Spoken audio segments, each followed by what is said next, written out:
तो हेलो दोस्तों, हम इस वीडियो में बात करेंगे भोजपुरी के superstar power star Pawan Singh ji के बारे में। तो दोस्तों, पवन सिंह जी की देखिए पूरे टीम, दीपक सिंह जी, अमित सिंह जी और विक्की जी और म्यूजिक डायरेक्टर प्रियांशु जी और उनके कुछ टीम के लोग हैं। तो दोस्तों, मीटिंग हो रहा है जो कि अभी पावर स्टार पवन सिंह अभी दिल्ली में है, जो कि बहुत बड़ा बड़ा गाना का शूटिंग भी चल रहा है और मीटिंग पर मीटिंग हो रहा है जो कि बड़े बड़े गाने के बारे में लेकर बातचीत हो रही है।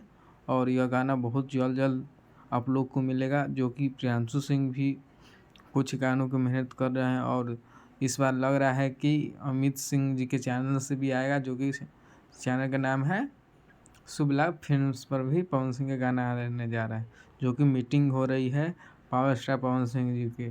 तो दोस्तों, यह बहुत ही बड़ा बात है।